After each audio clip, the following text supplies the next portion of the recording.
सोन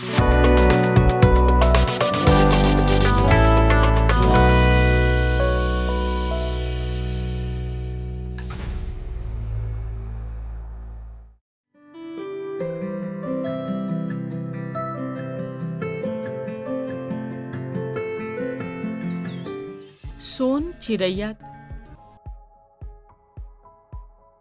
कजरी हथनी अपनी सूंड से अपने दोनों बच्चों वीर और धैर्य को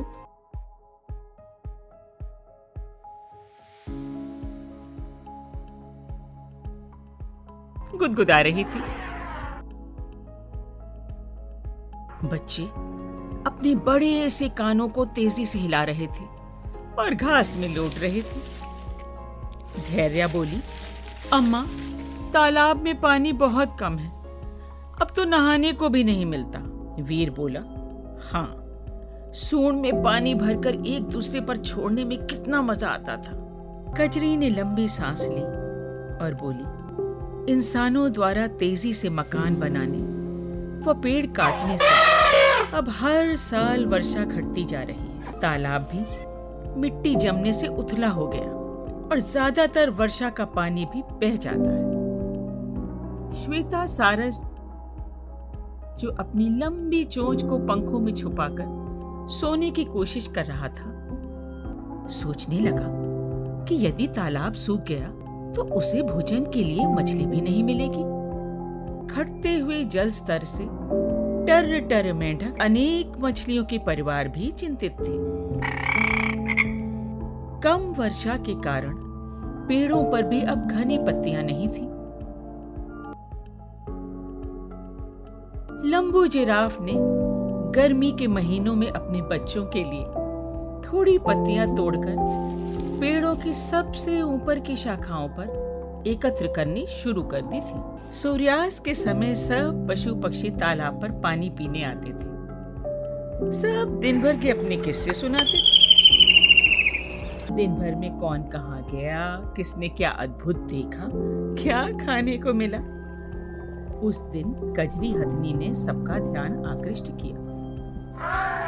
यदि तालाब में ऐसे ही पानी घटता गया, अगले साल हम में से बहुत से जानवर बिना पानी के जीवित नहीं रह सकेंगे। सुनहरी हिरन ने सहमति में सिर हिलाया। वो बोली, मेरी नानी बताती थी कि उनके बचपन में ये तालाब बगल की पहाड़ी के गांव तक था।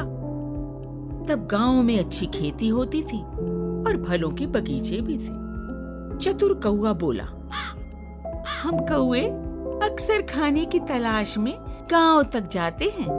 एक बूढ़ी अम्मा हमें कुछ रोटी के टुकड़े कभी कभी देती है, पर अब तो गांव में पानी की कमी से खेती बहुत कम रह गई है। ज्यादातर जवान लड़के तो शहर में मजदूरी के लिए चले गए हैं। बूढ़ी अम्मा अक्सर अपने बेटे को याद कर रोती है। कजरी ने कहा, हम जानवर तो कहीं जा भी नहीं सकते, क्योंकि शहर के बढ़ने के कारण अब जंगल तो थोड़ा सा ही रह गया है। पहले तालाब में छोटी नदी से पानी आता था, पर उसमें भी अब केवल बरसात में ही पानी आता है।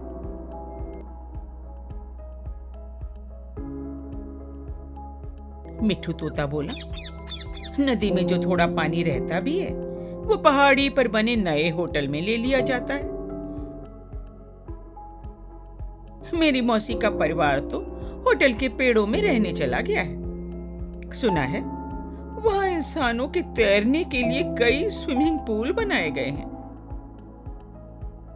कल्लू लंगूर और अनेक चिड़ियों के परिवार पूल के समीप के पेड़ों में रहने लगे हैं, क्योंकि पहाड़ी पर अब कहीं भी पीने के लिए पानी ही नहीं है। पर हाँ, वो छिप कर पानी लेते हैं। चुन्नू बंदर बोला, हम पानी के लिए इंसान की बस्ती में जाते हैं तो छिप कर नल से थोड़ा पानी पी पाते हैं। अक्सर तो बच्चे हम पर पत्थर फेंकते हैं।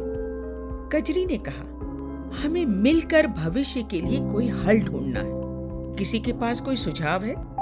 कल्लू भालू बोला, चिड़ियां तो फिर भी होटल व गांवों के पेड़ों में जा सकती हैं, पर हम जानवरों को तो यहीं रहना है। लेकिन हाँ, समस्या का सामना करने से ही रास्ता निकलेगा।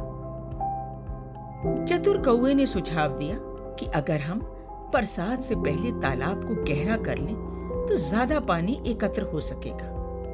अनेक पशु पक्षी ये बात सुनकर हंसने लगे। कजरी ने सबको चुप कराया। मजाक बनाने से कुछ नहीं होगा। जीवन में किसी भी लक्ष्य को असंभव मानकर प्रयास नहीं छोड़ना चाहिए। पशु पक्षियों ने अलग अलग टीम बनाई। सबके काम बटे थे और सबके ही कार्य महत्वपूर्ण थे।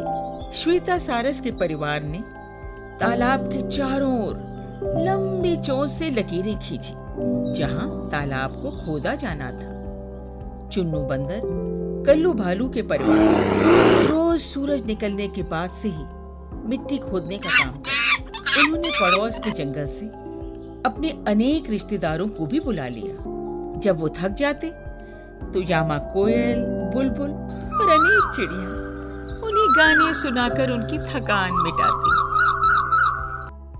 लंबू जिराफ दूर दूर तक जाकर उनके लिए पेड़ों की ऊंची शाखाओं पर बचे फल लेकर आता। सुनहरी हिरन व उसके बच्चे रात में जाकर गांव के बाहर फेंकी हुई खाली बोरियों में खोदी हुई मिट्टी के सूखने पर उसे भर देते और उन्हें एक तरफ अलग रख देते। 1.5 महीने के अथक परिश्रम के बाद सब थक गए थे। वर्षा में अब केवल 15 दिन रह गए थे। कल्लू भालू ने कहा, अब और मेहनत नहीं हो सकती। हमारे भाग्य में यही लिखा है कि हम पानी के लिए तरसे। बुद्धिमान कछुआ पानी से निकलकर चट्टान पर बैठकर सबको संबोधित करने लगा। मेरी उम्र 100 साल है। मैंने तुम सबसे ज्यादा दुनिया देखी है। अक्सर हम लक्ष्य के बहुत करीब होने पर हिम्मत हार जाते हैं। तुम सब आंखें बंद करो और कल्पना करो कि तालाब दूर दूर तक पानी से लबालब भरा है। तालाब के किनारे रंग बिरंगे फूल हैं। पेड़ों पर घनी पत्तियां व अनेक प्रकार के फल हैं और पानी स्वच्छ व ठंडा है। हवा से पानी की जल सतह पर अनेक आकार बन रहे हैं और उगते हुए सूर्य की किरणों में सुनहरे पानी का तालाब अत्यंत सुंदर लग रहा है। पीने में पानी का स्वाद इतना अच्छा है कि लगता है मानो अमृत पी रहे हो। सभी जानवरों ने आंखें खोली और दुगने उत्साह से अपना अपना कार्य करना शुरू कर दिया। 2 सप्ताह में तालाब बहुत गहरा हो गया था। खोदी गई मिट्टी की बोरियों को हाथियों ने कई कतार में सूखी नदी के बीच खाई खोदकर उसमें लगा दिया, जिससे कि वर्षा का पानी रुक सके। तालाब के किनारों पर श्वेता सारस के परिवार ने अपनी लंबी चोंच से पतली पतली क्यारियां बना दी। बुलबुल, मैना, तोतों और कौवों ने उनमें अनेक प्रकार के फलों के बीज बो दिए। वीर और धैर्य अन्य हाथी के बच्चों के साथ सूंड से रोज उनमें थोड़ा थोड़ा पानी डालते। ब्रेकिंग न्यूज, मॉनसून आ गया। टीवी पर यह समाचार सुनते ही सुनहरी हिरन गांव से जंगल में अपने साथियों को ये खुशखबरी देने दौड़ती दौड़ती पहुंची। अगले दिन आसमान में इतने काले बादल थे कि दिन में ही अंधेरा हो गया। बिजली कड़कने लगी, पर आज उसकी आवाज से जानवरों व पक्षियों को डर नहीं लगा। उसका अर्थ था कि खूब झमाझम बरसात होगी। जैसे ही पानी बरसना शुरू हुआ,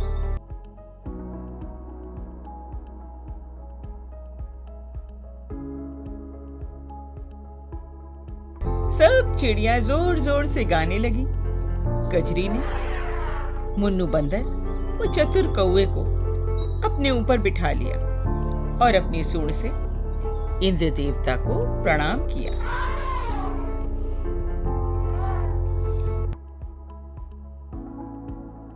कुछ ही दिनों में तालाब में दूर दूर तक पानी भर गया। चारों तरफ बीजों से छोटे छोटे पौधे निकल आए। इस बार बोरों से बनाए गए बांध से नदी में बरसात के बाद भी महीनों तक पानी रहा। शाम को बुद्धिमान कछुआ दादा तालाब के किनारे बैठकर चिड़ियों, जानवरों, मेंढकों और मछलियों के बच्चों को प्रेरणा देने वाली कहानी सुनाते। बच्चों, लक्ष्य प्राप्त करने की कल्पना करो, अपने में विश्वास रखो और एकता से बड़ी मुश्किल पर विजय प्राप्त की जा सकती है। सदैव ये याद रखना। सभी बच्चों की नन्ही आंखों में तैरते सपने और उत्साह की चमक ही कछुआ दादा की दौलत थी। चिड़िया तालाब का नाम अब सोन चिरैया तालाब हो गया।